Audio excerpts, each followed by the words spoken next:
नमस्कार दोस्तों, स्वागत है आप सभी का रोशन साई स्टडी पॉइंट पे। और आज की इस वीडियो में हम समझने वाले हैं हमारा जो मतलब ऑल सिलेबस, जो कि आपके all syllabus 11th class history में, और उसका इंपॉर्टेंट क्वेश्चन आंसर देखने वाले हैं। लेकिन ऑल सिलेबस का जो इंपॉर्टेंट क्वेश्चन आंसर है आपको दो पार्ट में प्रोवाइड कराया गया है। पार्ट 1 अपलोड हो चुका है, ये पार्ट 2 है। पार्ट 1 में चैप्टर नंबर 2, चैप्टर नंबर 3 और चैप्टर नंबर 5 के जो क्वेश्चंस है वो हम डिस्कस कर चुके हैं। इसमें हम चैप्टर नंबर 6 से स्टार्ट करेंगे, 3 वर्ग वाला जो चैप्टर है यहाँ से स्टार्ट करेंगे और इसके हम इंपॉर्टेंट क्वेश्चन आंसर पहले देखते हैं। वैसे ये चैप्टर काफ़ी ज़्यादा इंपॉर्टेंट है आपके सिलेबस के लिहाज से, एग्जाम के लिहाज से, क्योंकि इसमें से 2 क्वेश्चन आपके पेपर में आएंगे। देखिए, पहला क्वेश्चन ही इंपॉर्टेंट बनता है कि भाई मध्यकाल किसे कहते हैं, इसकी प्रमुख विशेषता बताइए। तो देखिए, यूरोपीय इतिहास में मध्यकाल जो है 5वीं से लेकर 15वीं सदी का समय काल था। इसको हम मध्यकाल के नाम से जानते हैं, है ना। एक समय काल था, टाइम पीरियड। तो मध्यकाल में चर्च बहुत ज़्यादा शक्तिशाली था, मतलब बहुत ज़्यादा पावरफुल था ये चर्च। और इस काल में क्या होता है, सामंतवाद का उदय होता है। सामंतवादी व्यवस्था भी का उद्भव भी इसी समय काल में हुआ। और इस काल को अंधकार युग के रूप में भी देखा जाता है, क्योंकि इस समय काल में कोई भी उन्नति प्रगति यूरोप में नहीं हो पा रहा था, इसीलिए इसको अंधकार युग भी बोलते हैं। ठीक है, ये क्वेश्चन आप करके जाए। उसके बाद सामंतवादी व्यवस्था वाला भी हम करके जाएंगे। भाई, सामंतवादी व्यवस्था से आप क्या समझते हैं, इसकी आर्थिक विशेषता बताइए। तो जो सामंतवाद जो शब्द है वो जर्मन शब्द फ्यूड से बना है, जिसका अर्थ क्या होता है, भूमि का एक टुकड़ा, है ना। तो ये एक तरीके से भूमि से जुड़ी प्रणाली थी सामंतवादी व्यवस्था। तो यह एक ऐसे समाज की ओर मतलब इशारा करता है जो मध्य काल में फ्रांस और इंग्लैंड और दक्षिण इटली में विकसित हुई थी। कौन सी व्यवस्था, सामंतवादी व्यवस्था। तो सामंतवादी व्यवस्था के अंतर्गत क्या था कि ये सामंतवाद जो होते थे वो सीधे कृषि मतलब जो कृषकों के साथ क्या करते थे, संबंध स्थापित करते थे, उनसे खेती वगैरह करवाते थे और फिर मुनाफा कमाते थे। कुछ ऐसी ही व्यवस्था थी। तो कृषक अपने खेतों के साथ साथ लॉर्ड के खेतों पर क्या करते थे, काम किया करते थे, और लॉर्ड कृषकों को उनकी श्रम सेवा के बदले सैन्य सुरक्षा प्रदान करता था। ठीक है, अब इस व्यवस्था में क्या था कि कृषकों, जो लॉर्ड है ना, लॉर्ड का कृषकों के ऊपर न्यायिक अधिकार भी होता था। वो अपने तरीके से इनके ऊपर अधिकार भी रखते थे। ठीक है, ये क्वेश्चन है आपका। अब देखिए, क्वेश्चन नंबर 5 देख लेते हैं, प्रथम वर्ग। देखो, तीनों वर्ग के बारे में हमें समझना जरूरी है। प्रथम वर्ग जो था, आपको पता है यूरोप का जो प्रथम वर्ग है वो पादरी वर्ग है। तो पादरी वर्ग की भूमिका आपको यहाँ पे बतानी है। मध्यकाल में जो पश्चिमी यूरोप है वहाँ का प्रथम वर्ग कौन सा था, और कैथोलिक चर्च में उनकी भूमिका आपको इस क्वेश्चन में बतानी है।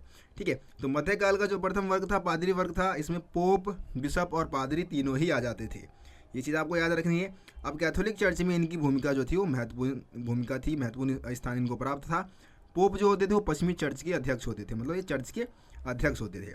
और यूरोप में जो ईसाई समाज का जो मार्गदर्शन करते थे, है ना, मार्गदर्शन करने वालों को क्या बोला जाता था, बिशप या फिर पादरी। विशेष यहाँ पे लिखा गया बिशप होगा, बिशप या फिर पादरी उनको बोलते थे। और अधिकतर गाँवों में अपने चर्च होते थे। यहाँ प्रत्येक रविवार को जो लोग हैं वो पादरियों का धर्म उपदेश सुनने के लिए इकट्ठा होते थे। चर्च के अपने नियम थे, है ना। हर एक व्यक्ति पादरी नहीं बन सकता था। पादरी बनने के लिए भी कुछ शर्तें पूरी करनी होती थी, जैसे कि कृषि दास है वो पादरी नहीं बन सकता है, शारीरिक रूप से बाधित व्यक्ति है वो पादरी नहीं बन सकता था, स्त्रियां पादरी वर्ग में शामिल नहीं हो सकती थी। पादरी बनने के लिए पुरुष होना जरूरी था, और वो भी विवाह नहीं करेगा पादरी। धर्म के क्षेत्र में जो बिशप है वो अभिजात माने जाते थे, मतलब जो बिशप है वो ज़्यादा उच्च वर्ग में शामिल थे, ये ज़्यादा पैसे वाले होते थे, है ना। बिशप के पास भी लॉर्ड की तरह ही विस्तृत जागीरें होती थी, इनके पास भी अपने महल होते थे। ठीक है, इसके अलावा चर्च को क्या था कि कृषकों से ना वर्ष में एक टैक्स भी वसूलने का अधिकार था। उनके कृषकों से उनके उपज का 10वां भाग लेने का अधिकार था, जिसको तीर्थ कर बोला जाता है। तीर्थ एक तरीके का टैक्स था। ठीक है, तो ये हो गया।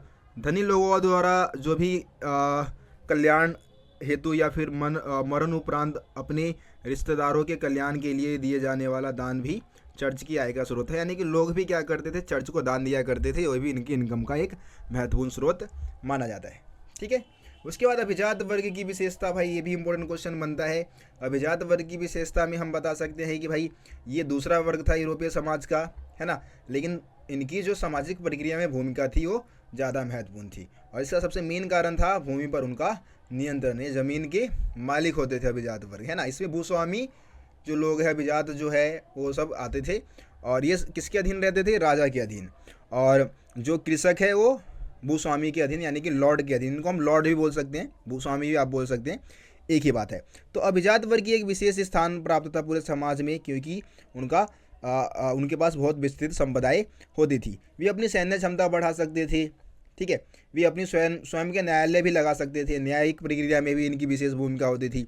खुद की मुद्रा प्रचलित कर सकते थे। अभिजात अपनी भूमि पर बसे सभी लोगों के स्वामी थे, सभी लोगों के मालिक थे, है ना। और उनके घर में चारागाह, निजी खेत, ठीक है, और मतलब जो सारी सुख सुविधाएं इनके घर में मौजूद होती थी। इनके घर को क्या बोला जाता था? मेनर।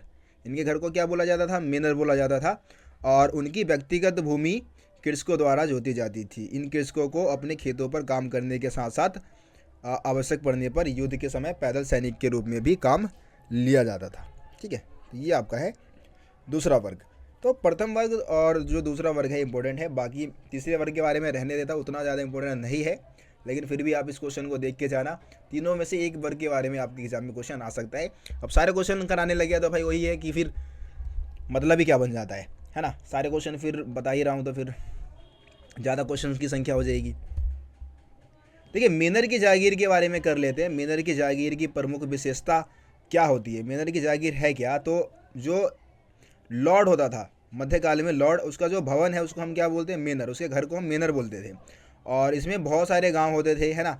कुछ जैसे इसमें बहुत सारे गांवों को शामिल किया जाता था एक मेनर में, ठीक है।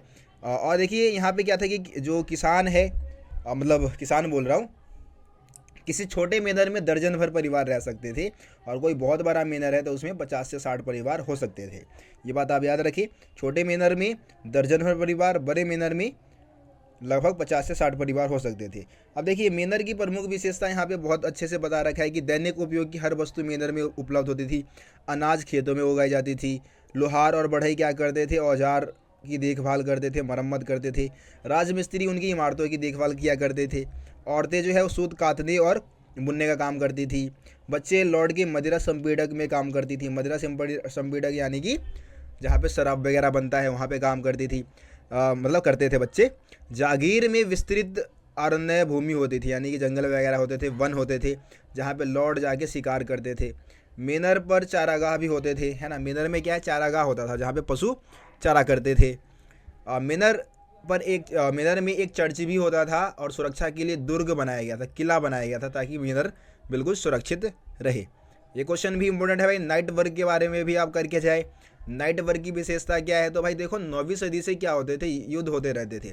अब युद्ध में क्या है कि पैदल सैनिकों की कोई कमी नहीं थी, क्योंकि किसकों को ही पैदल सैनिकों के रूप में यूज में लाया जाता था। कुशल अश्व सेना की जरूरत थी, और इस कारणवश एक नए वर्ग को जन्म दिया गया, जिसको हम नाइट वर्ग बोलते हैं। और ठीक है, नया वर्ग उभर के सामने आया, नाइट्स। और वे लॉर्ड से उसी प्रकार से जुड़े हुए थे जिस प्रकार से लॉर्ड राजा से, है ना। मतलब सबसे ऊपर राजा हो गया, राजा के नीचे लॉर्ड, और लॉर्ड ने क्या किया? एक नया वर्ग बनाया, जिसको हमने क्या बोला? नाइट वर्ग बोला। तो नाइट वर्ग को भी जमीन का एक टुकड़ा दिया गया, जिसको हम क्या बोलते हैं? फीफ। तो फीफ क्या है? फीफ एक ऐसी भूमि है, एक ऐसा भूभाग है जो कि नाइट के नियंत्रण में था।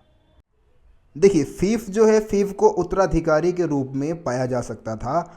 और ये फीफ वाली जो भूमि होती थी ना, ये लगभग 1000 से 2000 एकड़ में फैली हुई होती थी। और यहाँ पे जो हमारा नाइट वर्ग है, नाइट वर्ग के लिए हर एक चीज़, जो भी उनको ज़रूरत की चीज़ें थी, वो सब यहाँ पे उपलब्ध होती थी। जैसे कि मदिरा संपीड़क इनके लिए बनाई गई, पंचक्की बनाई गई थी इनके लिए, है ना। इनके परिवार के लिए इसमें घर होता था, चर्च होता था, यानी कि सारी व्यवस्थाएं, जैसे कि मेनर की जागीर में, यानी कि अभिजात वर्ग के लिए जो भी फैसिलिटी मेनर में की गई थी, उसी तरीके से फीफ वाले भूमि में नाइट वर्ग के लिए सारी फैसिलिटी प्रोवाइड कराई गई थी। अब जैसे मेनर की भूमि को कृषक जोता करते थे, उसी तरीके से फीफ वाली जो ये भूमि है ना, उसको भी कृषक ही जोतते थे।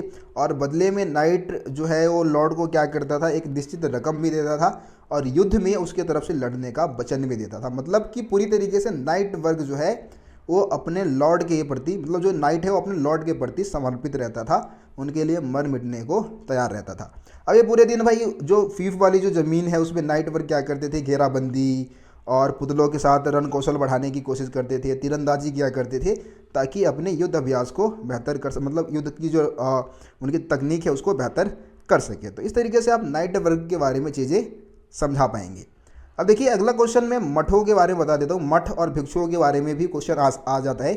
क्वेश्चन है कि मध्यकालीन यूरोप के भिक्षुओं के जीवन तथा मठवाद का वर्णन कीजिए, है ना। यहाँ पे आपको भिक्षुओं के जीवन के बारे में बताना है और मठवाद है क्या उसके बारे में आपको बताना है। देखिए आपको पता है कि पादरी होते थे, पादरी लोग क्या करते थे, ऐशो आराम की ज़िंदगी भी जीते थे, लेकिन सन्यासी टाइप के होते थे वो लोग। लेकिन दूसरी तरफ कुछ ऐसे लोग भी थे, ऐसे श्रद्धालु भी थे जो कि एकांत में जीवन जीना पसंद करते थे। उनको ऐशो आराम से कोई मतलब नहीं था, ठीक है। वो एकांत में रहते थे, मतलब नगर और शहरों से दूर जाके मठ बना के रहते थे। जिन झोपड़ियों में रहते थे उनको हम मठ बोलते हैं, या फिर इसको हम एबी भी बोल सकते हैं, जो कि जंगलों में होता था या फिर एकांत जगह में होता था ये, ठीक है। तो इन्हीं लोगों को हम क्या बोलते हैं, भिक्षु बोलते हैं। अब देखिए यहाँ पे दो प्रसिद्ध मठों के नाम भी बताए गए हैं।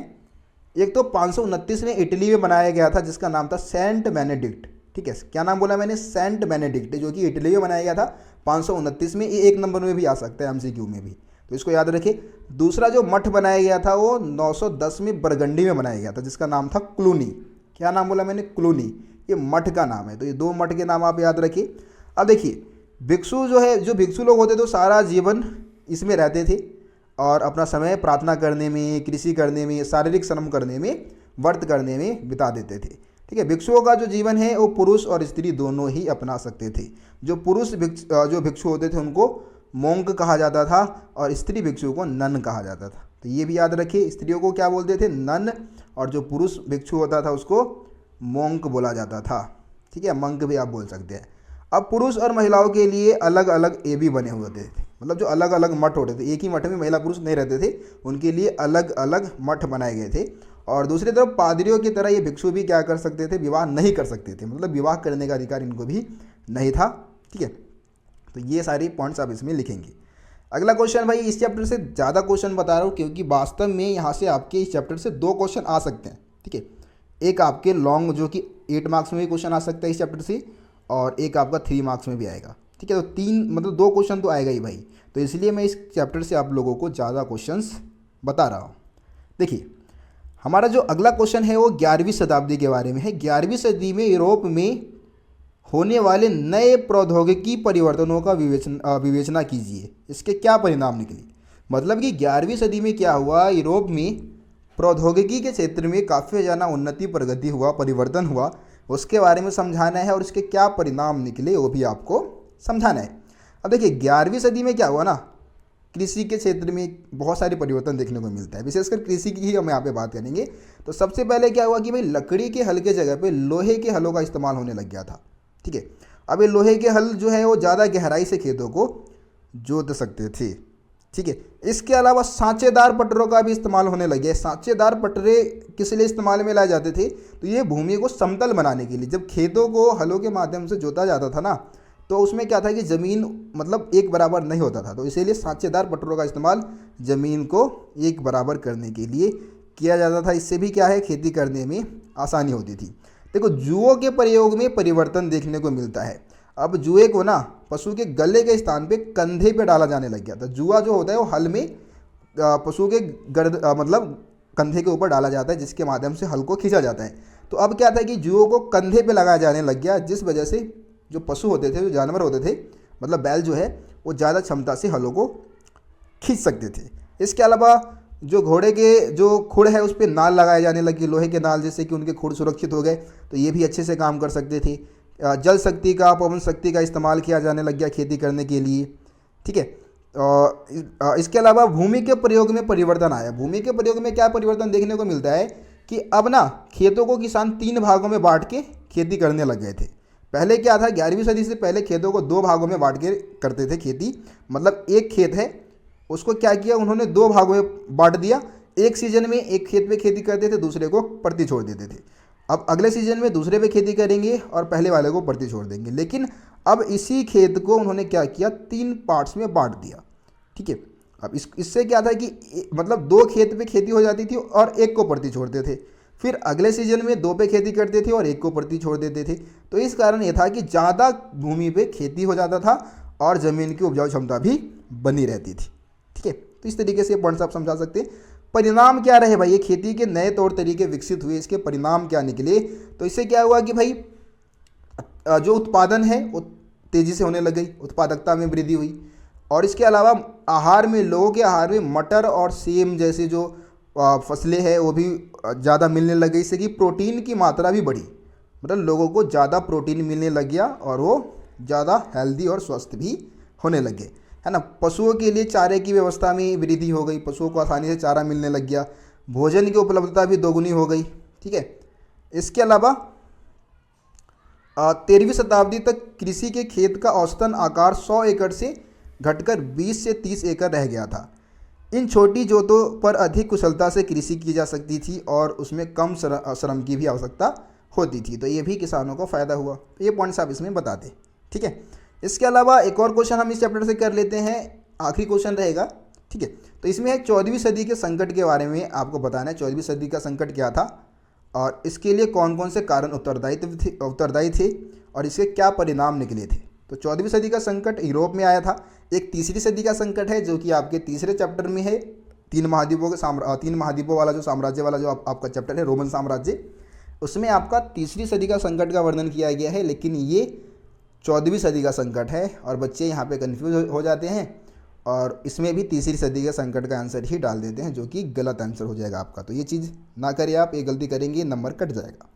तो देखिए, सबसे पहले 14वीं सदी के संकट में क्या होता है, मौसम में परिवर्तन होता है। मौसम में क्या परिवर्तन हुआ कि अब ना गर्म ऋतु के जगह पे, तो जो गर्म और ग्रीष्म ऋतु के जगह पे ठंड ऋतु ने ले लिया। मतलब कि इसको हम बोलते हैं, एक मिनट मैं आपको बता देता हूँ, हाँ, शीत ऋतु ने ले लिया था। गर्म ऋतु के स्थान पे शीत ऋतु ने ले लिया, जिस वजह से क्या था कि फसल उगाने के लिए ना अब समय कम मिलता था, मतलब दिन छोटे होने लग गए थे। शीत ऋतु में क्या होता है, दिन छोटे हो जाते हैं, जिस कारण कि काम के लिए आपको कम समय मिलेगा। और इसके अलावा और भी बहुत सारे परिवर्तन, तूफान, ठीक है, बाढ़ जैसी जो घटनाएं थी, जिस कारण भी किसानों का जो फसल था वो नष्ट हो रहा था। तो मौसम में परिवर्तन एक पॉइंट आप बता दें। इसके अलावा जनसंख्या में लगातार वृद्धि हो रही थी। एक तरफ फसल चौपट होता जा रहा है, जनसंख्या लगातार बढ़ता जा रहा है, जिस कारण कई जगह अकाल जैसी घटनाएं, भूखमरी जैसी घटनाएं भी देखने को मिल रही थी। तो ये पॉइंट आप बता सकते हैं। इसके अलावा चांदी के उत्पादन में भी कमी आ गई थी। विशेषकर ऑस्ट्रिया और सर्बिया दो ऐसे जगह थे जहाँ पे उस समय यूरोप में सबसे ज़्यादा चांदी की खदानें थी। लेकिन अब चांदी की खदानों से चांदी नहीं निकाली जा पा रही थी, जिस कारण अब चांदी के सिक्के नहीं बन पा रहे थे। और सिक्के नहीं बनेंगे तो व्यापार नहीं होगा, और व्यापार नहीं होगा तो आपको पता है कि उन्नति प्रगति नहीं हो सकता है। बिना व्यापार के उन्नति प्रगति नहीं हो पाता, ठीक है। तो ये एक नुकसान था। महामारी, देखिए इस समय प्लेग की महामारी भी फैल गई थी, क्योंकि ये प्लेग की महामारी किस तरीके से फैली थी, तो चाइना के साथ, एशिया के साथ व्यापार होता था और उन जहाज़ों से बहुत सारे चूहे जो है वो यूरोप पहुंच गए और इन चूहों के माध्यम से प्लेग की महामारी फैल गई थी, ठीक है। और इसमें बहुत सारे जानवरों की जान गई थी। तो ये सारे पॉइंट्स आप इसमें बता सकते हैं। मतलब ये कुल मिला के लगभग 7-8 क्वेश्चन हो गए आपके चैप्टर नंबर 6 से, ठीक है। इससे ज़्यादा आपको करने की ज़रूरत नहीं है। वैसे कैथेड्रल नगर वाला भी एक टॉपिक है, लेकिन ज़्यादा क्वेश्चन नहीं करवाने आपको, इतने ही रहने देते हैं इस चैप्टर से हम, ठीक है। बाकी अब अगले चैप्टर के क्वेश्चंस की हम बात करते हैं। सो बच्चों, चैप्टर नंबर 7 से अगर हम पहला क्वेश्चन देखिए तो पहला क्वेश्चन हमारा रहेगा, पुनर्जागरण से आप क्या समझते हैं। पुनर्जागरण वाला जो टॉपिक है काफ़ी ज़्यादा इंपॉर्टेंट है, 3 नंबर में क्वेश्चन आ जाता है। तो देखिए, पुनर्जागरण को ना हम इतिहास में अनेक नामों से जानते हैं, जैसे कि पुनर्जन्म, पुनर्जागृति, है ना। ये पुनरुत्थान के नाम से भी इसको हम जानते हैं। और ये 13वीं सदी के पश्चात क्या है, एक परिवर्तन का काल देखने को मिलता है यूरोपीय इतिहास में। मतलब चेतना की जागृति फिर से हो जाती है। इससे पहले क्या था कि यूरोप जो था वो अंधकार युग में था, है ना।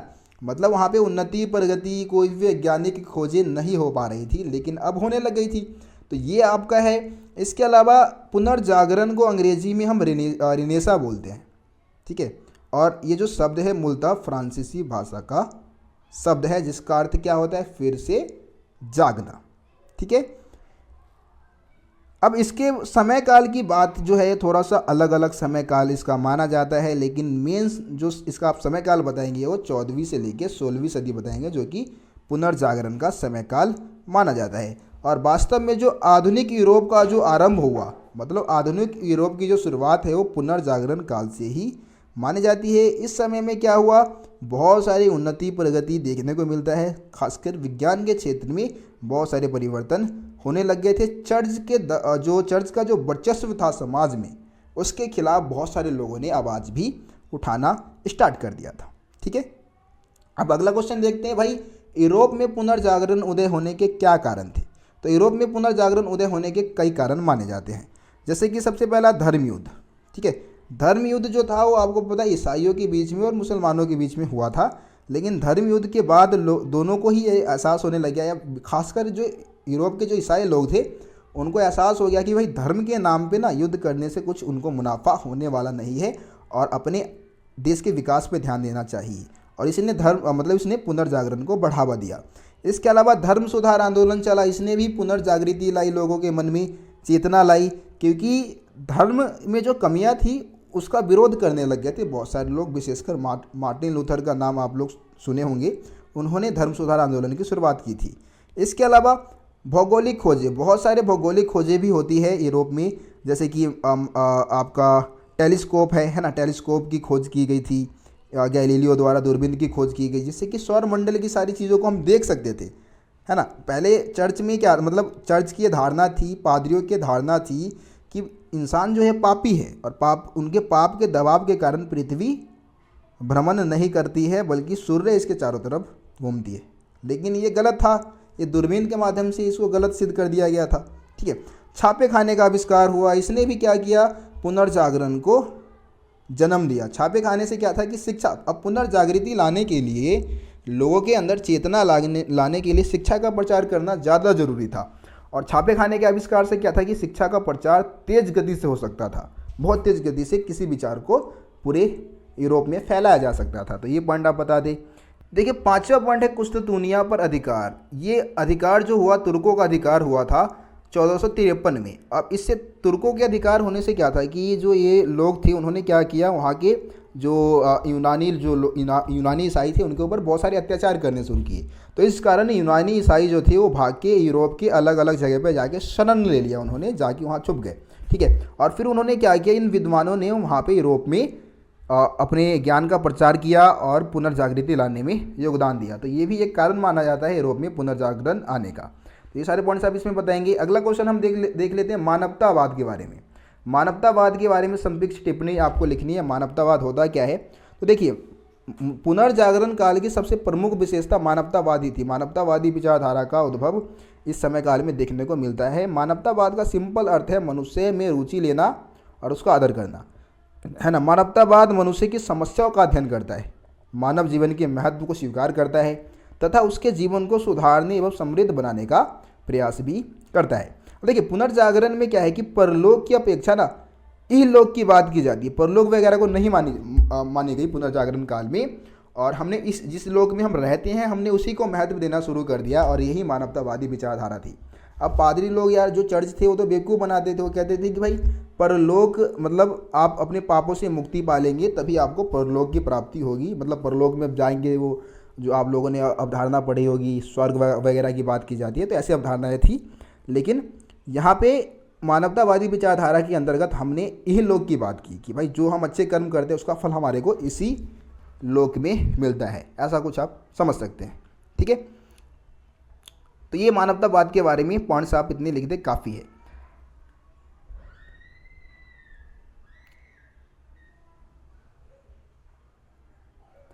अब एक और क्वेश्चन हम देख लेते हैं, धर्म सुधार आंदोलन की बात कर लेते हैं। धर्म सुधार आंदोलन में मार्टिन लूथर के योगदान की संक्षिप्त चर्चा कीजिए। मतलब धर्म सुधार आंदोलन में मार्टिन लूथर का क्या योगदान था। देखिए, मार्टिन लूथर जो थे वो जर्मनी से थे और इन्होंने धर्म सुधार आंदोलन की शुरुआत की थी, मतलब प्रवक्ता माने जाते हैं एक तरीके से। और इन्होंने कैथोलिक चर्च के खिलाफ क्या किया, आवाज़ उठाया था। जो जनता का शोषण ये कैथोलिक चर्च कर रही थी उसके खिलाफ इन्होंने क्या किया, आवाज़ उठाया। और मार्टिन लूथर के मुख्य विचार इस प्रकार से थे, है ना। उन्होंने ईसा तथा बाइबल की सत्ता को स्वीकार किया, परंतु चर्च के सार्वभौमिकता एवं निरंकुशता को नकार दिया। वो चर्च का जो मतलब समाज में दबदबा था ना, उसको बिल्कुल गलत मानती थी। और मतलब इन्होंने ये प्रचार करना शुरू कर दिया कि जो कर्म है ना, कर्म से मुक्ति पाने के लिए इंसान स्वयं कदम उठा सकता है, ठीक है। और उसके लिए ज़रूरी है कि वो ईश्वर में आस्था रखे। अब मतलब आपको कर्म से मुक्ति दिलाने में जो पादरी लोग हैं वो कोई योगदान नहीं देंगे, बल्कि आपको ईश्वर में आस्था रखनी होगी उसके लिए, ठीक है। वो बोलते हैं कि भाई चर्च के जो चमत्कार है ना वो व्यर्थ है। चर्च जो चमत्कारी शक्तियाँ दिखा के लोगों से पैसे ऐंठती थी उसके वो खिलाफ थे। चर्च में भ्रष्टाचार को समाप्त करने के लिए पादरियों को विवाह करके सभ्य नागरिकों की तरह रहने की अनुमति दी जाए, ये बात मार्टिन लूथर करते हैं, ठीक है। तो ये सारे पॉइंट्स आप इसमें लिखेंगे।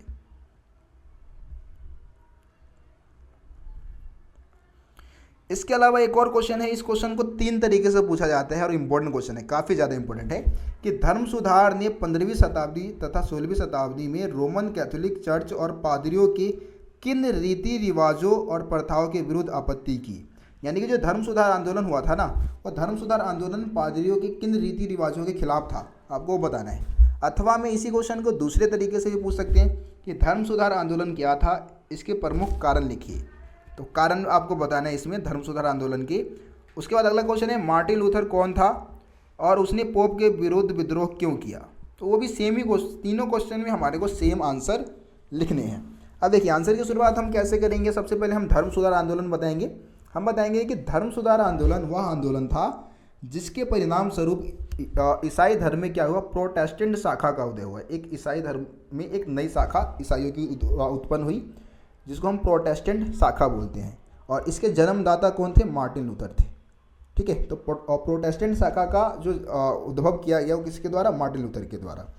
अब इसमें क्या था कि निम्नलिखित ऐसे कारण थे जिस कारणवश धर्म सुधार आंदोलन चलाया गया था। इसमें सबसे पहला कारण था चर्च ने बहुत ज़्यादा धन संपदा इकट्ठा कर लिया था और वो क्या कर रहे थे, विलासिता का जीवन व्यतीत कर रहे थे। इस कारण लोगों को गुस्सा था, लोग नाखुश थे, ठीक है। चर्च में क्या था, पादरियों के पदों को बेचा जा रहा था पैसे कमाने के लिए। लालच की वजह से क्या करते थे, पादरियों के पद को बेच दिया जाता था। पादरी लोग क्या करते थे, माफ़ीनामे बेचा करते थे। दंड मुक्ति मतलब लोगों को बेवकूफ़ बनाने के लिए माफ़ीनामे बेचकर लोगों से पैसे ऐंठते थे। इसके अलावा पोप जनता से अनेक प्रकार के कर व शुल्क भी वसूला करती थी और ये भी लोगों को पसंद नहीं थी और इन कारणों से धर्म सुधार आंदोलन की शुरुआत हुई थी, ठीक है। तो ये क्वेश्चन है, आप करके जाए। एक और क्वेश्चन इस चैप्टर से हम देख लेते हैं, यूरोप में मुद्रण प्रौद्योगिकी का विकास कब हुआ, इसका क्या महत्व था। ये इंपॉर्टेंट क्वेश्चन है। मुद्रण प्रौद्योगिकी यानी कि छापे खाने की हम बात कर रहे हैं यहाँ पे। यूरोप में छापे खाने का उद्भव कब हुआ और इसका क्या महत्व रहा। देखिए तो यूरोप में 16वीं सदी में क्रांतिकारी मुद्रण प्रौद्योगिकी का विकास हुआ। 16वीं सदी की यहाँ पे हम बात कर रहे हैं, किस सदी में हुई, 16वीं सदी में, ठीक है। तेजी से मुद्रण प्रौद्योगिकी का विकास देखने को मिलता है। इसके लिए यूरोपीय लोग चीनी तथा मंगोल शासकों के ऋणी थे, क्योंकि चीन से ही सबसे पहले जो ये लिखने की जो कला है वो चीन से ही शुरू हुई थी, ठीक है। और यूरोप के व्यापारी तथा राजनीतिक है वो मंगोल शासकों के राज दरबार में अपनी यात्राओं के दौरान इन तकनीक से परिचित हुए थे। मतलब जब यहाँ से बहुत सारे जो यात्रा करने गए व्यापार के वजह से, तो वहाँ से वो इन सब चीज़ों के बारे में परिचित हुए थे, ठीक है। इससे पहले कि किसी ग्रंथ की कुछ हस्तलिखित प्रतियाँ ही होती थी। मतलब इससे पहले क्या था, जब छापे खाने का आविष्कार नहीं हुआ था तो उससे पहले कोई भी ग्रंथ है तो उसकी जो मतलब पन्ने होते थे हाथों से लिखे जाते थे। लेकिन जर्मन मूल के जो जोहानेस गुटेनबर्ग थे उन्होंने 1455 में क्या किया, छापे खाने का आविष्कार कर दिया था, ठीक है। प्रिंटिंग जो मशीन है वो बना दिया था। इसके वजह से अब तेज़ी से पुस्तकें छपने लग गई थी और इसमें सबसे पहले बाइबल की कुछ पन्ने छपे थे, लगभग 150 प्रांतियाँ छपी थी बाइबल की। तो इससे क्या था कि अब तेज़ी से शिक्षा का प्रचार हो सकता था। मतलब इसके महत्व की अगर हम बात करें तो इसका महत्व क्या रहा, तो 15वीं शताब्दी तक इटली में क्या था कि जितने भी ग्रंथ होते थे वो हाथों से लिखे जाते थे उससे पहले, लेकिन अब ये मुद्रित होने लग गई थी, छपने लग गई थी। और मुद्रित पुस्तकें उपलब्ध होने से क्या था कि अब अध्यापकों के जो भी नोट्स होते थे उस पर विद्यार्थियों को निर्भर रहने की ज़रूरत नहीं थी, बल्कि मार्केट से भी वो पुस्तकों को खरीद सकते थे, छपी हुई पुस्तकों को, और इससे तेज़ी से शिक्षा का प्रचार हो सकता था। वही बात यहाँ पे बता रखी है, आपको पहले ही मैं ये सारी चीज़ें समझा चुका हूँ, ठीक है। तो ये आप इस चैप्टर से ये क्वेश्चन करके जाए, इंपॉर्टेंट है ये सारे। बाकी एक बार आप चाहे तो कोपरनिकस वाला भी पॉइंट्स देख लेना। अब हम अगले चैप्टर से क्वेश्चन देखना स्टार्ट करते हैं। चैप्टर नंबर हमारा है 10, मूल निवासियों का विस्थापन। देखिए, मूल निवासियों के विस्थापन में पहला क्वेश्चन हम देखेंगे, सेंटलर या आबादकार शब्द का क्या मतलब है ना। सेंटलर या आबादकार शब्द से आप क्या समझते हैं? तो सेंटलर शब्द जो है वो किसी स्थान पर बाहर से आकर बसे लोगों के लिए इस शब्द का इस्तेमाल किया जाता है। मतलब कोई भी व्यक्ति बाहर से आके बस गए या बाहर से आए हुए लोग हैं, उनके लिए हम आबादकार शब्द का इस्तेमाल करते हैं। इस शब्द का इस्तेमाल दक्षिण अफ्रीका में डचों के लिए, ठीक है, आयरलैंड, न्यूजीलैंड तथा ऑस्ट्रेलिया में ब्रिटिश मूल के लोगों के लिए, और उत्तरी इसके अलावा अमेरिका में जो है ये शब्द यूरोपीय लोगों के लिए इस्तेमाल में लाया जाता था। ठीक है, तो ये सेंट्रल शब्द का अर्थ हो गया आपका। अगला क्वेश्चन देखते हैं, उत्तरी अमेरिका के आरंभिक निवासियों की जीवन शैली की कोई 3 विशेषता बताइए। ठीक है, उत्तरी अमेरिका के जो मूलवासी थे उनके जीवन की कोई 3 विशेषता आपको बतानी है। तो उत्तरी अमेरिका के जो मूलवासी थे ना, वो नदी घाटी के साथ साथ जो बने हुए गांव होते थे, उन गांवों में समूह बनाकर रहते थे। तो नदी घाटी के आसपास गांव बना लिया और उन गांवों में समूह बनाकर रहा करते थे। मछली और मांस खाते थे और सब्जी और मक्का उगाते थे। तो ये भी चीज़ आप बता दें इसमें। इसके अलावा मांस की तलाश में ये क्या करते थे, लंबी यात्राएं भी करते थे, क्योंकि इनका मेन जो मतलब आहार का जो स्रोत था वो मांस ही था। तो मांस की तलाश में लंबी यात्राएं करते थे और विशेषकर इनको जंगली भैंसों की तलाश रहती थी और मैदानी इलाकों में इसको पकड़ के उसका शिकार किया करते थे। ये पॉइंट्स आप यहाँ पे ज़रूर बताएं।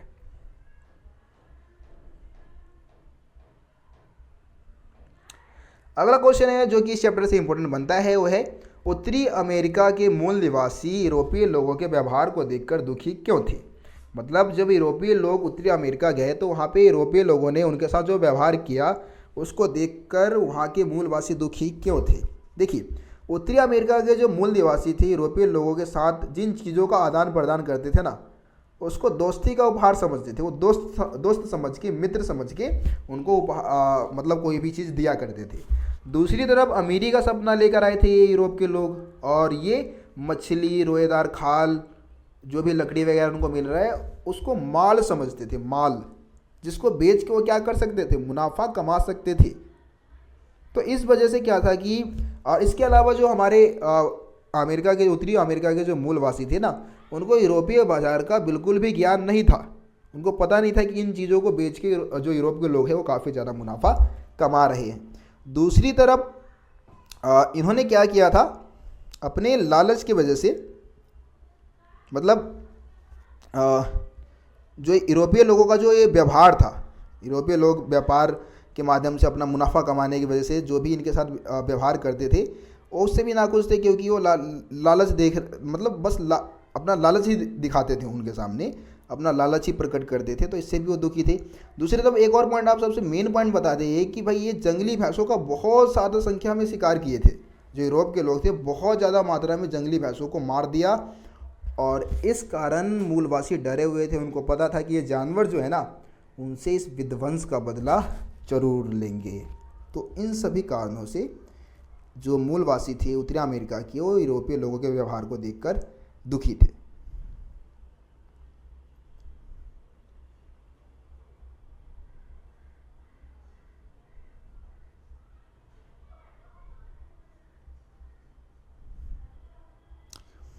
एक क्वेश्चन हम ऑस्ट्रेलिया के टॉपिक से भी देख लेते हैं। इससे पहले एक गोल्ड रश वाला टॉपिक है, हाँ आगे है, उसको भी हमें देखना जरूरी है क्योंकि वो सबसे ज़्यादा इंपॉर्टेंट क्वेश्चन है आपके इस चैप्टर से। देखिए, क्वेश्चन नंबर 10 आपका है कि ऑस्ट्रेलिया में मानव निवास के इतिहास का वर्णन करते हुए वहाँ के मूल निवासियों की जो समुदाय है उसकी जानकारी दीजिए। मतलब ऑस्ट्रेलिया के मूलवासियों का जो भी वहाँ पे निवास करने का जो इतिहास है उसका वर्णन करना है, और वहाँ के जो समुदाय है उसकी जानकारी भी आपको देनी है। तो देखिए, ऑस्ट्रेलिया में मानव निवास का इतिहास जो है काफ़ी लंबा रहा, बहुत लंबा रहा। आरंभिक मनुष्य या आदि मानव जिन्हें एबोरिजिनीज कहते थे, क्या कहते थे, एबोरिजिनीज, ऑस्ट्रेलिया में लगभग आज से 40,000 साल पहले आने शुरू हुए थे। कितने साल, 40,000 साल पहले आने शुरू हुए थे।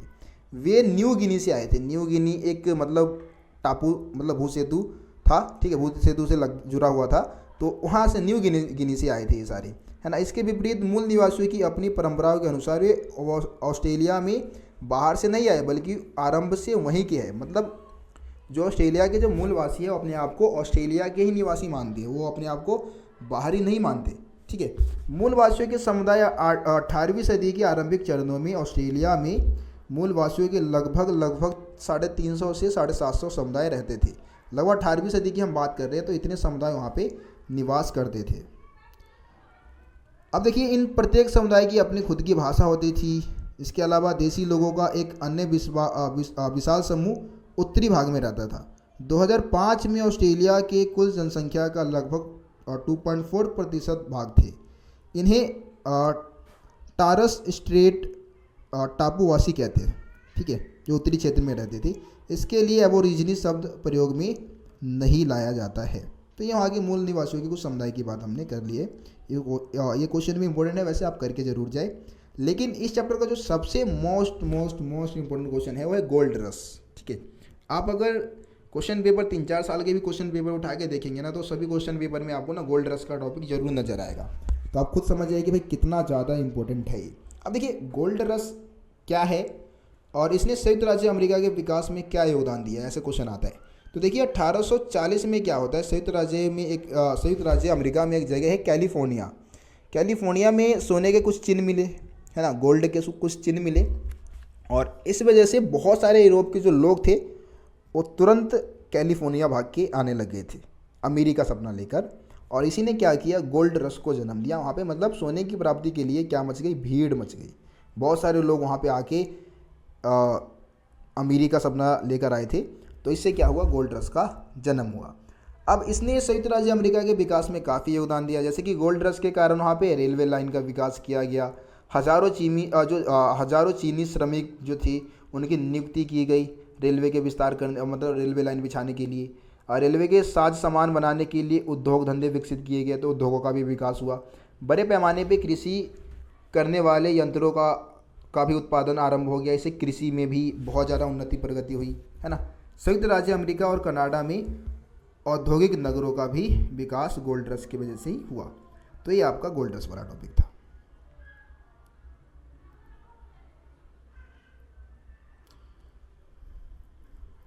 एक क्वेश्चन है नेटिव यानी कि मूल निवासी, ठीक है। नेटिव या मूलवासी कौन होते हैं, इससे क्या अभिप्राय है आपका, नेटिव या मूलवासी से क्या अभिप्राय है। तो देखिए, नेटिव शब्द जो है उन लोगों के लिए प्रयोग किया जाता है जो वर्तमान निवास स्थान पर ही पैदा हुए हैं। मतलब जहाँ पे वो रह रहे हैं वहीं पे वो पैदा हुए हैं, लंबे समय से वहीं पे रहते हुए आ रहे हैं। तो उनके लिए हम क्या करते हैं, नेटिव शब्द का यूज करते हैं, ठीक है। जैसे कि भारत की बात करें तो भारत के जो मूल निवासी हम बोल सकते हैं, जो आदिवासी लोग हैं यहाँ के नेटिव है, ठीक है। इस तरीके से आप समझ सकते हैं इसको।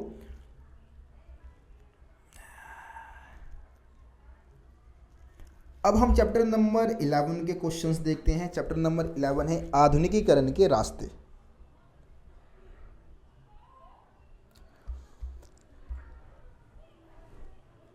तो इसमें सबसे पहले हम बात करते हैं चाइना के भूगोल से स्टार्ट करते हैं, ठीक है। चीन की भौगोलिक दशा का वर्णन कीजिए। तो ये क्वेश्चन अगर हम बात करें तो चीन क्या है, एक विशालकाय महाद्वीपीय देश है, ठीक है। और इसमें अनेक प्रकार के जलवायु वाले क्षेत्र भी पाए जाते हैं, अनेक प्रकार के जलवायु वाले क्षेत्र है। और इसमें प्रमुख 3 नदियाँ बहती हैं, पीली नदी, यांगत्से नदी, है ना, और एक आपका है ह्यांग नदी पढ़ेंगे इसको, ठीक है, ह्यांग नदी। तो ये 3 नदी की यहाँ पे हम बात कर रहे हैं। इसके अलावा देश का बहुत बड़ा हिस्सा जो है पहाड़ों से घिरा हुआ है, पहाड़ी इलाका है। तो ये आप चाइना के भूगोल में बता सकते हैं। चाइना का भूगोल बस याद रख लिया आप, काफ़ी है। अगला क्वेश्चन हम जापान के भूगोल की बात कर लेते हैं। जापान की भौगोलिक विशेषताओं पर संक्षिप्त टिप्पणी लिखिए। तो जापान क्या है, एक द्वीपीय श्रृंखला वाला देश है। मतलब कई प्रकार के द्वीपों में बटा हुआ है। इसमें से 4 द्वीप प्रमुख है ना, होन्शु, क्यूशु, शिकोकू, होकाइदो। ये 4 द्वीप के नाम आपको याद करने हैं, होन्शु, क्यूशु, शिकोकू, होकाइदो। जापान जो है वो बहुत ही सक्रिय भूकंपीय क्षेत्र है। यहाँ पे भूकंप बहुत ज़्यादा आता है और इसने क्या किया, वहाँ की वास्तुकला को बहुत प्रभावित किया है, क्योंकि इमारतें बहुत ज़्यादा गिर जाती है, ढह जाती है। तो उन्होंने अपनी ऐसी तकनीक भी विकसित कर ली है कि वो भूकंप को सह भी सकती है। ठीक है, तो वास्तुकला को बहुत ज़्यादा प्रभावित किया है। देश का अधिकांश हिस्सा जो है जापानी है, परंतु कुछ आयनु अल्पसंख्यक लोग भी है तथा कुछ कोरियन लोग भी है। कोरियन लोग विशेषकर उस समय वहाँ पे आए थे जब कोरिया जापान का उपनिवेश था। जापान में पशुपालन नहीं होता है। ठीक है, पशुपालन कम होता है वहाँ पे। चावल वहाँ की क्या है, मुख्य खाद्य फसल है। मछली प्रोटीन का मुख्य स्रोत है। ठीक है, तो ये सारे पॉइंट्स आप वहाँ के भूगोल में बता सकते हैं, चलेगा ये सब पॉइंट्स।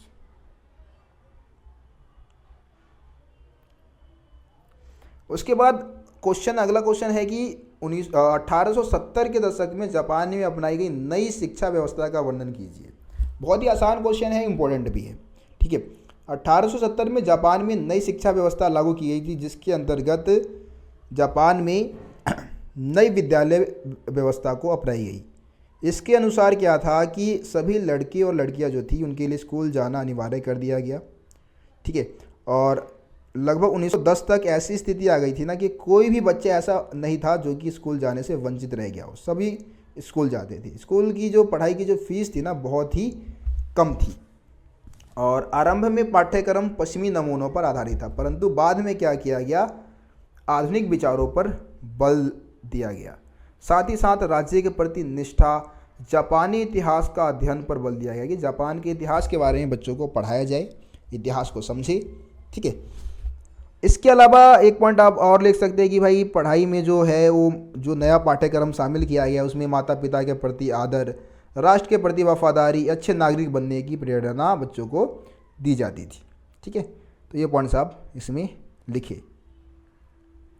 अगला क्वेश्चन है जो कि बहुत ही ज़्यादा इंपॉर्टेंट क्वेश्चन है 8 मार्क्स के लिए। 8 मार्क्स में आपका ये क्वेश्चन आ सकता है मेजी पुनर्स्थापना के बारे में। ठीक है, मेजी पुनर्स्थापना से आप क्या समझते हैं, जापान के आधुनिकीकरण में इसका क्या योगदान रहा।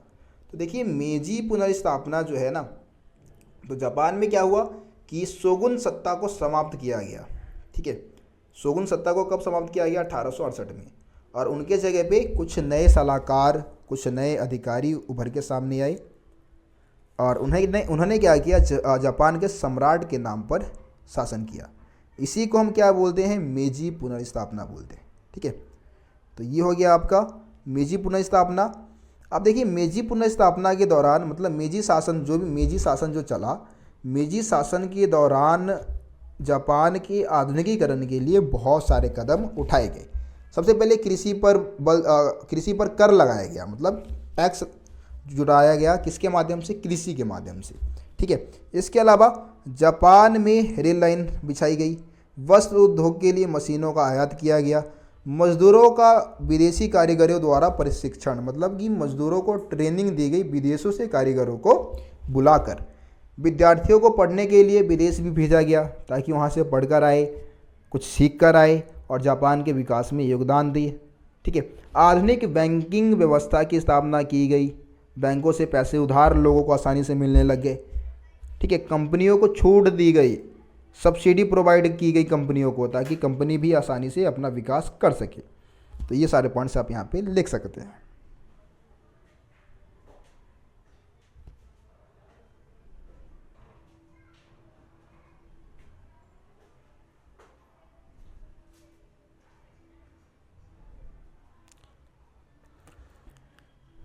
उसके बाद अगला क्वेश्चन है आधुनिक चीन का संस्थापक किसे माना जाता है, उनका तथा उनके सिद्धांतों का संक्षिप्त परिचय दीजिए। तो देखिए आधुनिक चीन का जो संस्थापक है ना, वो सन यात सेन को माना जाता है। किसको माना जाता है, सन यात सेन को। ये गरीब परिवार से थे। ठीक है, उन्होंने मिशनरी स्कूल में शिक्षा प्राप्त की थी, और वहीं पे उनका लोकतंत्र और ईसाई धर्म से परिचय भी हुआ था। ये डॉक्टरी की भी पढ़ाई इन्होंने कर ली थी, लेकिन चीन के भविष्य को लेकर बहुत ही ज़्यादा चिंतित थे, और ये एक प्रमुख नेता बन के उभर के सामने आते चाइना के। और इन्होंने 3 सिद्धांत दिए चाइना के विकास के लिए। सबसे पहला था राष्ट्रवाद। राष्ट्रवाद का सिंपल मतलब इनके लिए ये था कि मांचू वंश को क्या करना है, सत्ता से हटाना है, क्योंकि मांचू वंश को विदेशी वंश माना जाता था, इसीलिए इसको सत्ता से हटाना था, राष्ट्रवादी विचारधारा के अंतर्गत। दूसरी इनकी विचारधारा थी गणतंत्र की, गणतंत्र यानी कि गणतांत्रिक सरकार की स्थापना करनी थी। और तीसरी विचारधारा थी समाजवाद की, यानी कि समानता स्थापित करनी है गरीबों की भलाई की बात इसमें की गई थी। ठीक है, तो जो गरीब लोग हैं उनके लिए कपड़ा, भोजन, धन, परिवहन आदि की व्यवस्था करने की बात इसमें थी। ठीक है, तो ये सन यात सेन के 3 सिद्धांत के रूप में जाना जाता है। ये इंपॉर्टेंट क्वेश्चन बनता है, सिर्फ 3 नंबर में सन यात सेन के 3 सिद्धांत आपके पेपर में आ सकता है, तो इसको जरूर करके जाए आप लोग। बस इस चैप्टर से आप इतने क्वेश्चन कर ले, इंपॉर्टेंट बनते हैं। बाकी देखिए यार, रोशन साई स्टडी पॉइंट पे आप लोगों का पूरा सिलेबस करवाया गया है, एनिमे रखिए। अगर आप लोगों ने सभी चैप्टर की वीडियो देख रखी है, इंपॉर्टेंट क्वेश्चन आंसर प्रॉपर हर एक चैप्टर की सेपरेट मैंने बना रखी है वीडियो, अगर सारी वीडियो देख रखी है तो इस वीडियो को देखने की वैसे भी ज़रूरत आपको नहीं थी। ये वीडियो सिर्फ उन बच्चों के लिए थी जो कि अभी तक कुछ नहीं पढ़े थे, लास्ट के एग्ज़ाम से 1-2 दिन पहले पढ़ने के लिए बैठे हैं और वो चाहते हैं कि पास हो जाए और ठीक ठाक नंबर भी आ जाए, उनके लिए वीडियो था। बाकी आप लोगों ने अगर चैप्टर की वीडियो देख रखी है, इंपॉर्टेंट क्वेश्चन आंसर आपने कर रखा है, तो कोई ज़रूरत नहीं थी आपको इस वीडियो को देखने की। मैंने स्टार्टिंग में बोल दिया था आपको ये बात, इससे पहली वाली जो वीडियो बनाई थी उसमें भी ये बात मैंने आप लोगों को बता दिया था। बाकी आप लोग रोशन साई स्टडी पॉइंट से जुड़े रहे इसी तरीके से, चैनल की वीडियोस को शेयर करते रहे, अपने दोस्तों को इस चैनल के बारे में ज़रूर बताएं। ठीक है, मिलते फिर आप लोगों से अगली वीडियो में, तब तक के लिए जय हिंद, जय भारत, अपना ख्याल रखें।